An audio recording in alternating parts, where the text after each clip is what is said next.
2, 3 start.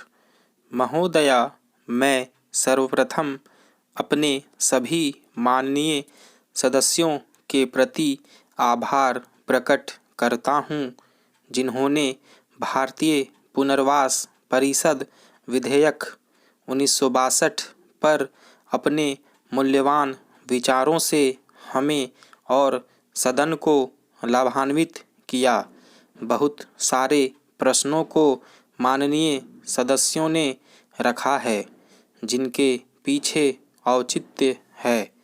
परिषद की बैठक के संबंध में जो आप लोगों ने चर्चा की है, मेरा भी ख्याल है, विश्वास है कि परिषद की एक बैठक होनी ही चाहिए, पर और कई बैठकें भी होनी चाहिए, क्योंकि बैठक एक होती है जिससे पूर्ण रूप से काम की समीक्षा नहीं होती। इसलिए मैं भी मानता हूँ कि बैठक बढ़ानी चाहिए। अंबेडकर साहब ने प्रश्न उठाया है कि आदिवासियों के अंदर बीमारी है। जो भी बीमारी हो, जिस किसी भी कारण से कोई भी नागरिक अगर विकलांग होता है, तो उनको भी हम विकलांग की सूची में मानते हैं।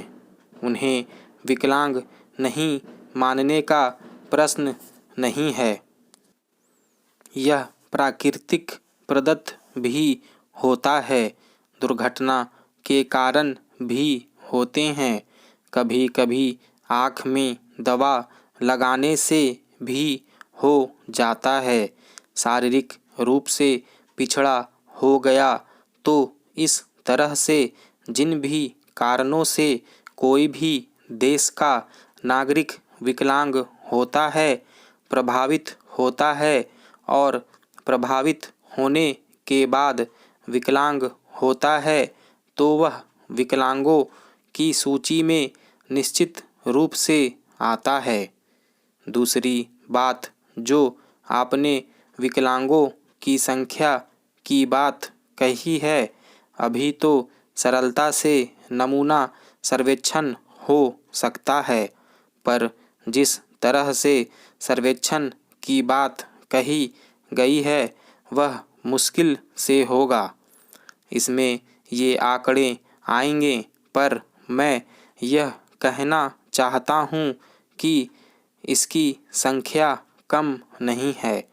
जहाँ तक मेरी जानकारी है, इनकी संख्या 1,20,00,000 पहुँचती है, मगर आबादी के अनुपात से संख्या अधिक भी हो सकती है और कम भी हो सकती है।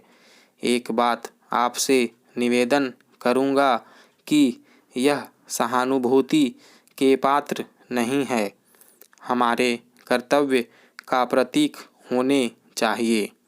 समाज में जो यह बातें हैं कि लोग समझते हैं कि विकलांगों के प्रति, चाहे सामाजिक विकलांग हो, आर्थिक विकलांग हो, शारीरिक विकलांग हो या जो भी निर्बल हैं, उनके प्रति सरकार को या व्यक्ति को या समाज को कर्तव्यपरायण होना चाहिए, न कि सहानुभूति दिखलानी चाहिए।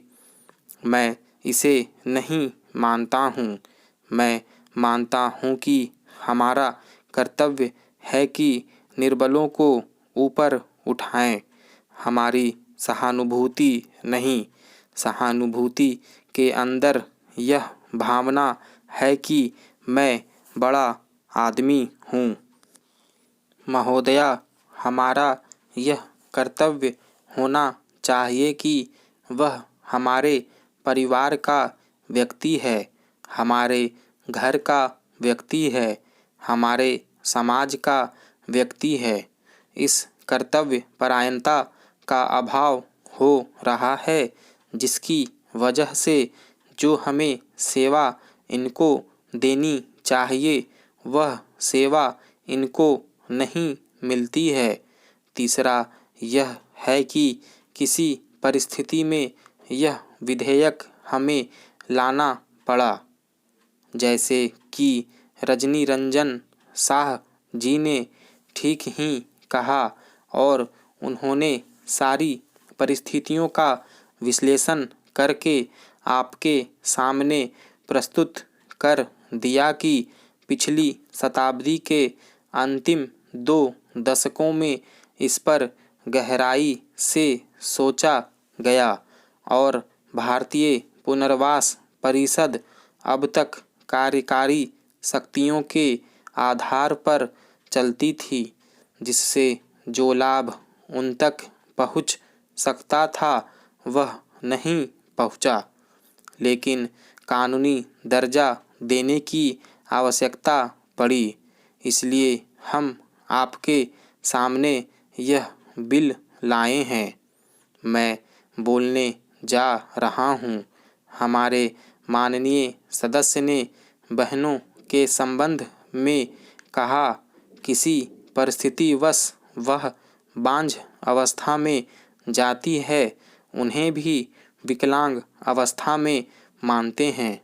माननीय सदस्य ने एक और प्रश्न उठाया है कि सरकारी नौकरियों में उनके लिए क्या प्रावधान है। उनके लिए 3% का प्रावधान है।